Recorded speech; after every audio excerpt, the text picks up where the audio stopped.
Hey everyone, it's Lene, and I wanted to record a quick video because I got a note from someone in Instagram. It was a message from somebody who follows the page, and I got her permission to share this, and so I'm going to ask the question here and then answer it. She wrote, "I love your page. Hi, I love your page. My 10-month-old has been playing with his penis recently. I have been using body positive language and it's going well. We were outside and he was playing with it when his little friend started playing with my son's penis. My son didn't mind, but the other mom and I were wondering how to approach the situation. Should we continue, or should we let it continue or intervene? We both want to make sure our kids value consent and have a positive relationship with their body. Thank you." So I got this, and immediately I started writing something up because, I usually put it down on paper, and so I wrote a whole thing here. I'll just kind of overview on here instead of waiting and publishing it as a blog post. So, first of all, it's a good question. Kids at 10 months really kind of are interested in bodies. Like, they don't really know much about their own body, so they're getting comfortable and familiar with it. They don't really have any sexual shame at that age. They don't know to make anything about sex because they don't have any idea. They have no context for what sex is. Kids that age are the ultimate hedonists because they're just all about pleasure and minimizing pain. So yeah. And you've probably seen kids run around up to like 3 or 4 years old, run around naked, although there are adults that do that too. Young kids will do that regardless of the season, right? As long as, it might even drive their parents a little crazy, but they do it anyway. So I wrote, "That said, I want you to think about how we teach young children about the kitchen stove as you process how to handle this." And this is how I'm going to describe how to handle this particular situation. So when we talk about the stove, when they're really little, we just say hot or don't touch. There's something in the bushes right next to me. Don't know what it is. When they're little, we don't bust out pictures of third-degree burns to try to scare them into not touching each other or whatever. So we just convey our seriousness through the tone of our voice. As kids age, that's when we start to introduce a little finer grain of information. So we might tell them, when this light is on, it means the stove is hot.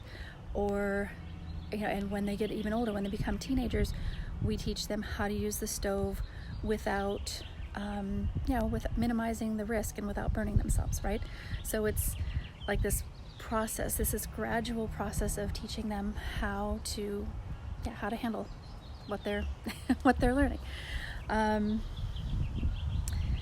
Let's see. So this approach I'm talking about is exactly the same.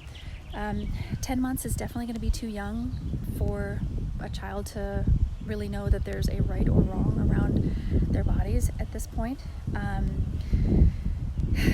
I can say that, and you probably know this too, that they're not going to go to preschool or a play group. Socially, they'll just get ostracized if they're touching each other. They're not going to go into kindergarten that way for sure. In Germany, though, there's a program called PKIP where babies up to 1 year old are in sort of a play group. It's a warm room. There's only like 8 parents and 8 kids, and they play naked basically. And so kids don't develop that same sort of weirdness about the body. They're just naked. The kid has a penis. I don't have a penis. Oh, that's curious. That's not a big issue. And so, sadly, this isn't Germany. It's America. We have a lot more hang-ups around the body and around sex and sexuality. So, this has to be handled differently. So I guess redirecting would probably be one good way to start with this, just without any shock or emotion, stating, very factually that his penis is his, and we don't touch other people's things, toys or body parts or whatever without asking. And so we just kind of like start, that's where the first consent conversations are beginning, right? And as they get older, you can acknowledge that while touching your own penis feels good, we do this in the privacy of our own home, of our own room, or our own bathroom, when other people aren't around. And you're incorporating consent in that too, because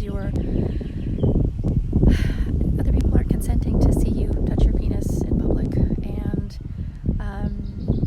it's respectful also to not do that in public. And then when kids are older, obviously you can explain it again, or this is again when consent comes up. Kids of all genders should know not to force, guilt, or coerce somebody into doing something they don't want to do. You certainly shouldn't try to coerce or force somebody to touch your penis for you. If you ask and they say no, that's when you just leave the topic alone. Okay, great, they don't want to touch my penis, that's fine. But they also shouldn't pose this question of any kids who are of a different age or mental ability. So kids should be playing with kids of the same age and mental capacity. Same as what they are. So I had to come outside to record this because kids are cleaning up from dinner and my partner's blaring some house music. So I hope this helps. Please drop a comment below. Let me know if this has been helpful at all. And thank you for writing in. I do appreciate it. And thanks for letting me share this with the bigger group. Okay, bye.